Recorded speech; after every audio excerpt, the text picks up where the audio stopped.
सनातन धर्म एक ऐसा शब्द है जिसके मात्र उच्चारण से ही संपूर्ण शरीर में आध्यात्मिक ऊर्जा भर जाता है। और आज की 21वीं सदी में सनातन धर्म का बोलबाला सिर्फ भारत में ही नहीं बल्कि पूरा विश्व भर में। आज सनातनी धर्म को अपनाने वालों की संख्या तेजी से बढ़ रहा है। पर क्या आपको पता है भारत के कैसे सनातनी व्यक्ति के बारे में जो मात्र अपने एक वाक्य से ही पूरे विश्व भर में सनातन धर्म का लोहा मनवा दिया? जी हाँ दोस्तों, हम वही सनातन देशभक्त व्यक्ति के बारे में बात कर रहे हैं जिसके बारे में आप सोच रहे हैं, यानी स्वामी जी, जिनका बचपन का नाम नरेंद्र नाथ दत्त था। उनका जन्म 12 जनवरी 1863 में गौरमोहन मुखर्जी स्ट्रीट में उनके पैतृक घर में हुआ था। उनका बैकग्राउंड बहुत ही अच्छा था क्योंकि उनके पिताजी विश्वनाथ दत्त कलकत्ता उच्च न्यायालय में एक वकील थे और उनके दादाजी दुर्गाचरण जो कि सांस्कृतिक और फारसी विद्वान थे। उनके पिता 24 वर्ष की उम्र में ही साधु बन गए और घर छोड़कर चले गए।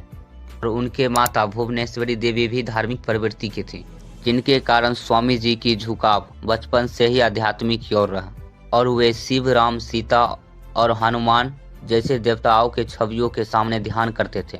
वह भ्रमणशील तपस्वियों और भिक्षुओं पर मोहित थे।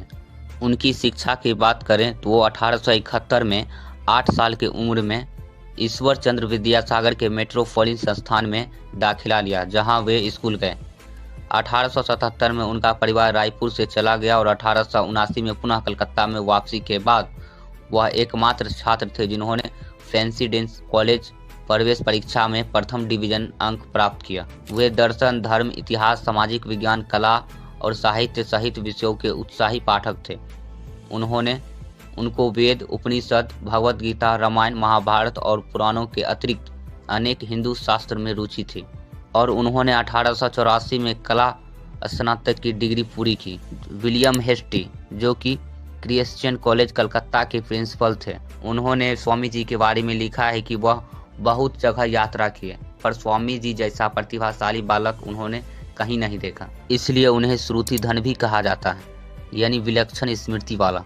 उनके बारे में गुरुदेव रविंद्रनाथ टैगोर ने कहा था कि यदि आप भारत को जानना चाहते हैं तो विवेकानंद को पढ़िए, क्योंकि उनमें सब कुछ सकारात्मक ही पाएंगे, नकारात्मक कुछ भी नहीं।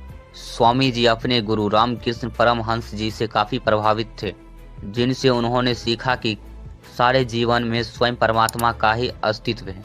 इसलिए मानव जाति अथेहत जो मनुष्य दूसरे जरूरतमंदों को मदद करता है या सेवा द्वारा परमात्मा का ही सेवा की जा सकती है।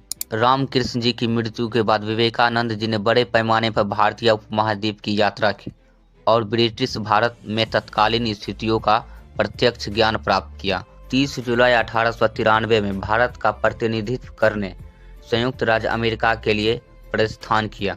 उस समय भारत ब्रिटिश सरकार के हुकूमत के अधीन थे, जिस कारण वहां के लोग स्वामी जी को हीन दृष्टि से देखते थे और उस सम्मेलन में शामिल हुए अन्य लोगों के अपेक्षा वहां स्वामी जी को भाषण देने के लिए बहुत ही कम समय दिया गया था। और उस भाषण की शुरुआत स्वामी जी कुछ इस प्रकार किए।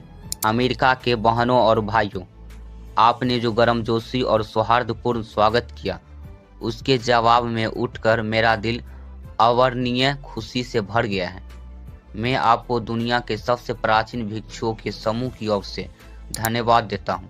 मैं आपको धर्मों की जननी की ओर से धन्यवाद देता हूँ और मैं आपको सभी वर्गों और संप्रदायों के लाखों करोड़ों हिंदू की ओर से धन्यवाद देता हूँ।